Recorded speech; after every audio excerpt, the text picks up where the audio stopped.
Hello race fans, my name is Taylor and welcome to another episode of Above the Yellow Line, the podcast where we talk about all the updates, theories, news, recaps, and more of the NASCAR Cup Series. Today is a race recap podcast of the Pennzoil 400 presented by Jiffy Lube at Las Vegas Motor Speedway. I will not be covering the events of the Truck and Xfinity Series races this time, but they were very interesting races from what I was able to see on the road, and I have to shout out the winners, of course, from each series. John Hunter Nemechek taking home the Truck win this weekend, holding off boss man Kyle Busch for the lead, a very impressive and well-deserved win from him.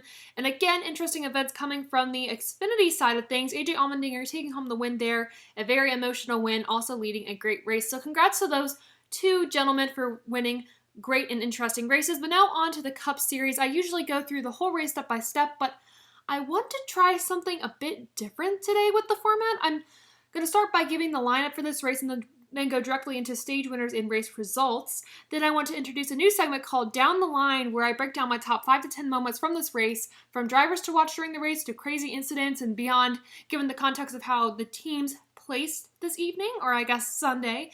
Then finally, of course, I'll rate the race above or below the yellow line and give some of my closing remarks. So trying something different here just because I'm not totally sold on the whole format of me going through the whole race step by step. But I'm going to ask for your opinions at the end of the podcast to see what you like better, what you're thinking. So stay with me as we try something new here today. Let's begin by refreshing our memories by lining up the field. Nobody was sent to the rear of the field for this race, a very pleasant change from what we've seen in the past few races for sure, where we have like 3 to 5 cars sent to the rear. So everyone remained in the same positions as you see on your screen to start the race, with Harvick and Byron leading this race. Now let's look at our finishing results, something different, like I said, trying here. Kyle Larson was your winner this weekend at the Pennzoil 400 in an almost dominating fashion. Even though he didn't lead the whole race, you were sure that he was going to get his car to the front of the field very, very quickly. He also was your Stage 2 winner. I will also talk more about Larson during the Down the Line segment, but let's go to position number 2, which was Keselowski, who also dominated the race and won Stage 1.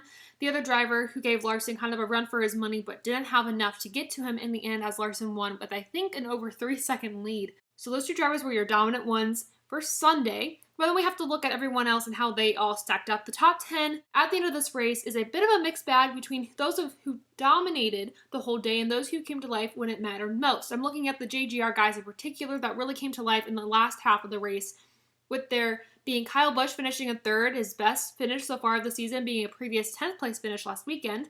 Teammate Denny Hamlin finished right behind him in 4th, and the rest of that team finished 6th and 7th. Also, how can I not mention Eric Jones, racing for Richard Petty Motorsports, finishing this race in the top 10, finishing 10th place. This was a huge day for that team, a much-deserved and needed good day for that team. Another team, an unexpected team to have a very good day, was JTD Doherty, with both cars finishing in the top 15, a great day for that team. And then we have to talk about Ryan Blaney, who had a horrific, no better words to say, a horrific start to the season, finishing in the 5th position and gaining valuable stage points in both stages. Very good and much needed, and I'm going to say this a lot of these teams today, a much needed day for Ryan Blaney to propel him forward, hopefully getting a playoff spot. Finally, something I have to point out is take a look at how Kevin Harvick and his team placed. He finished the best among his teammates, finishing in 20th position, so not a good day for SHR at all, and it's not what anyone expected. I expected Kevin Harvick to win the race. I know he had a rough few starts to this race, and he kind of fell off the bandwagon last year, but I was thinking with his top 10 finishes so far that he was going to finish first, or at least finish in the top 10. Not at all what we expected. So we're going to look at the stages and how the drivers placed. Everything is pretty consistent with who we see in the top 10 after this race, minus drivers like Matt DiBenedetto, Chase Elliott, Alex Bowman, and Kurt Busch, who we will talk about shortly. With these finishing positions, we have to see how the playoff picture and point standings have shifted. So let's look at your top 16 now. Denny Hamlin, Brad Keselowski are your top 2, and Kyle Larson, with a win now, as actually 3rd in points. Chase Elliott remains the same. I think he actually moved up from last week, now 4th in points. Look how Michael McDowell shifted. He is now 9th in points. He was, I believe, 3rd in points last week, 3rd or 4th in points. Shifted down a bit, so that's concerning for that team, and who had a pretty significant start to this season. We also see winners of this season, Christopher Bell, 5th in points, and William Byron, who won at Homestead Miami Speedway, in 11th in points. So some shakeups there to look at. We'll actually talk about that. I'm going to mention this at the end of the podcast, a very exciting podcast I have coming up this week, talking about the playoff standings. We'll get to that, though, later in the week. But lots of interesting finishing positions to look at and discuss when I talk about my moments of the race. So let's go ahead and talk about those now with my new segment called Down the Line to break down my top 5 to 10 topics of this race. Today I have 7 topics for you to break down, some of which affect my rating of the race and some of which just have to be mentioned. Moment number 1 is great general racing for this race. Overall, we were so lucky to get, in my opinion, 2 great races in a row. There was so much movement during this race, and by the end of stage 1 alone, there were over 12 lead changes among 6 different drivers, and with 58 laps to go, there were 11 leaders and over 25 lead changes. It was a pretty eventful race in that way, and also you guys have to take a look at this little snippet here. It's 3 wide by 3 wide racing. So cool to see this. It happened after a early caution in stage 1 after debris on lap 33. So after that, they all were really aggressive trying to race for those top spots. It was literally, this racing lasted 3 consecutive laps. I kid you not. It was amazing restarts, and just overall very exciting and great racing that I have not seen in quite a bit. So very exciting to see. What wasn't exciting to see for me, however, goes into moment 2 with 2 main issues: lack of practice and lack of good pit stops, which cost teams wins, cost teams spots, cost teams potentially good cars. With COVID-19, teams are not able to have practice or qualifying for the most part because it helps separate the team, separates people from meeting at the track. It's just social distancing guidelines, that sort of thing, which I understand, but it's also, like I said, costing teams wins. And I've mentioned my issues with pit stops in the past. I've mentioned it with specific teams, but we also have to mention that teams are not getting enough time with their cars. And this is specifically, for me, at least the team that this has impacted the most is the team of the 2311 Racing, the one with Michael Jordan and Bubba Wallace, Denny Hamlin also co-owning that team, who experience mechanical failures basically weekly now with that car. It's those mechanical failures and having a lack of time with the car, which, to bear in mind, they did not get their final car to work on at their shop until January, which gave them a month to actually spend time maneuvering the car, making it work. Not enough time in general at all, but they were also expecting to get some wins this season. It just doesn't seem likely anymore. They needed more time working as a team together, and they just did not get that time. So mechanical issue on the car this weekend had them finishing in 28th, a very frustrated team there, and this lack of practice, this lack of time is not showing us what Bubba Wallace can really do in that race car, because he is met with failure of the car every single week. So hoping by the end of the season, maybe mid-season, their team can sort of figure out what's wrong with their cars, get them put together, but we're not seeing what we could be seeing from Bubba Wallace and that team there. We also saw drivers struggle in general with just plain old pit stops.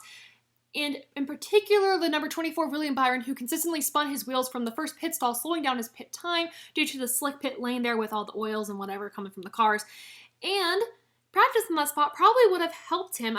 When they were choosing pit stalls, actually, Kevin Harvick had the first pick. He did not choose the first pit stall, and I was like, I wonder why, but now I understand. Lack of practice in that stall can ruin your race, and it messed up Byron from potentially having a second race in a row. Didn't get that done. I think it all came down to a lot of the pit road time he spent there. We also saw our race winner, Kyle Larson, basically miss pit road during the green flag pit stops during stage 3 and almost cost him his race. Some practice there trying to make it to pit road could have helped. I know he was trying to avoid a driver, but maybe it would have helped. Not sure. But as a whole, HMS has struggled with pit stops this season, and I feel like a lack of practice for Hendrick has costed their drivers valuable spots and race wins, leading me to moment number 3.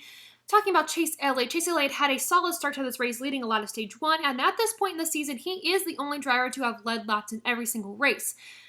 And his car looked good enough Sunday to take him from leading laps of the race to a race victory, but then the perils of pit lane hit, and during his pit stop at the competition caution lap 25, Elliott's car sustained damage from that pit stop due to an issue with the jack placement on the car. I believe the jackman didn't have it positioned right where it was supposed to, jacked it up, and then the car sustained damage on the apron.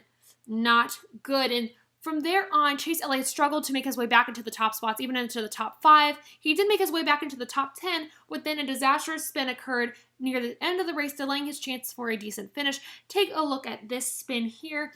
It seems Elliott just got too loose, and I have no clue how he was able to correct the car, or more impressively, how no one got into him. But this spin truly ended his chance at a top 10 finish. And with the incident on pit row and the crew essentially messing up his car, his race-winning car was basically wasted. Moment number 4 also involves another HMS driver on pit lane with a scary, scary moment. Oh my gosh, if I was in the car, I would have screamed bloody murder, because look at this clip from the Fox broadcast. Yikes! Whoa, Right there. Mike, that's what I saw. That's Yeah, in my eye. Morning, guys. I got a flat. Nothing really to analyze with this clip other than it was one I just had to show.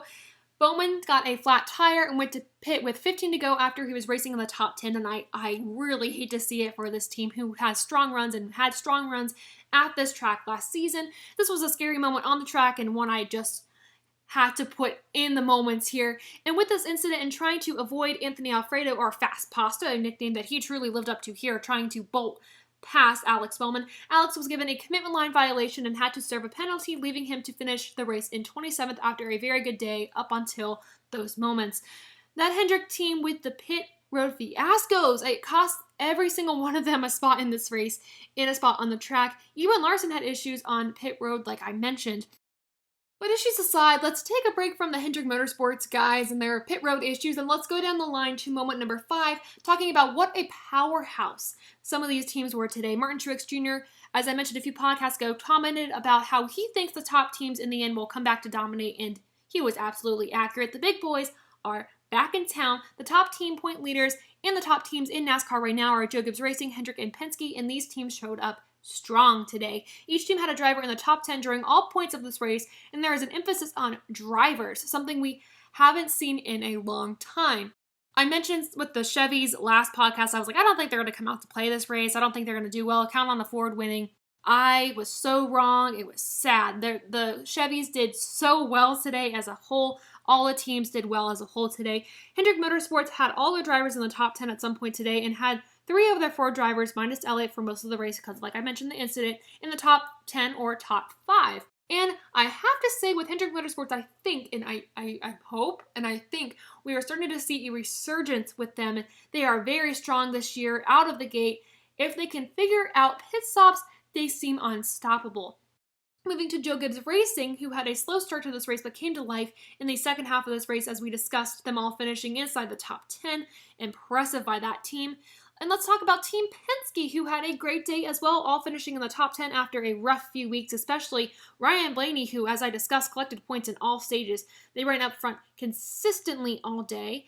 Unfortunately, one of their affiliates, Matt DiBenedetto, had a great start to the race, a much-needed great start to the race, and then sustained some engine failure at the end, and it dropped him, finishing outside the top 10, outside the top 15. Not the day I wanted to see from Matt DiBenedetto. I want so much more for him. It's just not working out for him this season. Last team I want to mention here, who also had a very strong run on Sunday, not a top dog team, but JTD Doherty, whose drivers peaked inside and outside the top 10 the whole day, a pleasant sight to see. So my point with moment number 5 here is that we finally saw pretty much what we thought we would see at the front of the field after a few wonky weeks in dominant fashion for the first time in a long time. And HMS coming to the forefront here very early, something we haven't seen in a few years. So this leads me to moment number 6, where we saw dominant teams, but as I mentioned, we also saw a great team struggle today. And I'm talking about SHR, Superhouse Racing, nowhere to be seen. They were absolutely horrible today, oh my gosh. Harvick led the field to green and then just fell back through the field. I believe he never found his way back into the top 10 after the first few laps of the race. I think he actually sustained damage to his car in the first few laps of the race, and his teammates struggled just as much or even worse. Teammate and rookie Chase Briscoe finished 21st right behind Harvick. The next highest finish on that team was from last year's Rookie of the Year, Cole Custer, with a 25th place finish. And the experienced teammate Eric Almirola did not finish this race at all, cutting a left front tire, like you can see here, with 89 laps to go, got into the wall. He wasn't running any better than his teammates at that point, but even still, he did not finish this race. Not remotely a good day for SHR. You know your team is in trouble when 9-time winner from last season, Kevin Harvick, struggles this bad at the start of the season. And to be fair, he did have all top 10 finishes up to this point in the season, but the beginning of his races were just subpar. And I should mention at this point, there is no longer a driver who has had finishes in the top 10 for all the races this season. That streak ended this weekend with Harvick's finish and McDowell's finish in 17th. So things starting to switch back to normal here, just not for SHR. Finally, we have reached our final moment and down the line with moment number 7 being Kyle Larson has arrived. Seeing Kyle Larson win races will probably be a new normal for fans this year. If we're speaking of normals, an impressive run by this team so far all season with a 10th place finish at the 500, a 30th place finish at the Daytona Road Course, which I choose to forget because he was running great up until the final 5 laps where he just ran into the wall trying to race for the win there. A 4th place finish at Homestead, and now a win here. So bearing in mind the on-track incidents, this team is and so far has been consistent.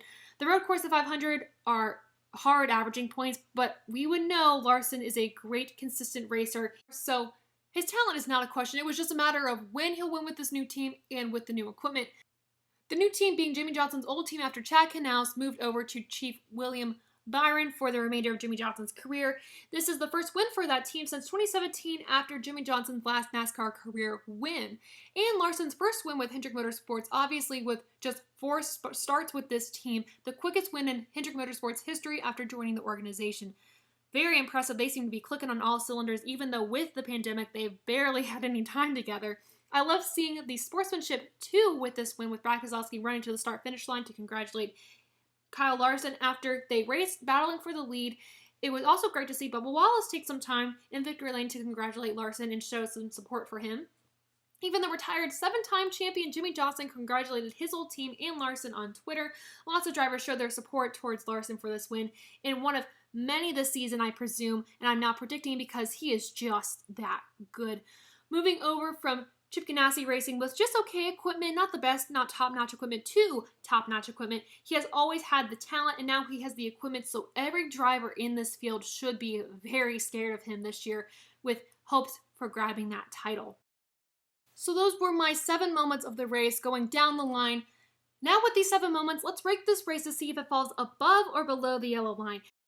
To preface, there is no suspension in this rating. There is no way it falls below the yellow line, no way it falls below 50, like no below 50 rating in sight. My question is this race better than last weekend's race? And in some ways, yes, in some ways, no. It's pretty much on par, honestly. We saw a healthy mix at the front of the field. We also saw a great number of green flag lead changes. We also saw very exciting, like I said at the beginning of this podcast, 3 wide racing and very aggressive racing from everyone.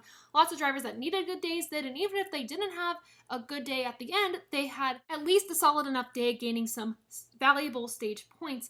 And though this race was still topsy-turvy, it felt more normal of a race than I had seen in a long time.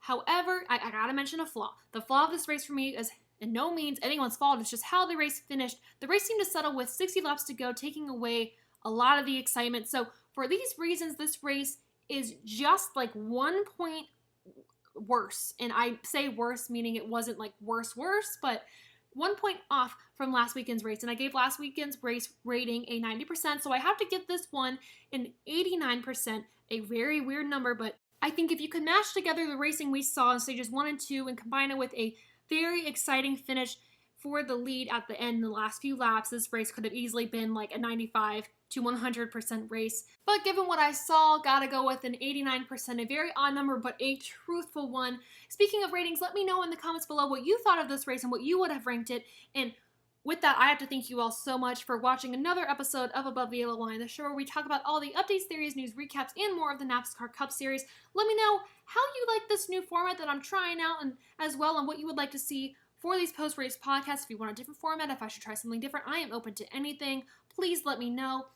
Also, first announcement here, I am very excited to have a few new segments lined up for the future and a special guest with the podcast this week as my very first guest on Above the Yellow Line, discussing the playoff picture we have forming now, a very interesting one for sure. So I am stoked to be able to do that with the podcast and bring it to all of you this week.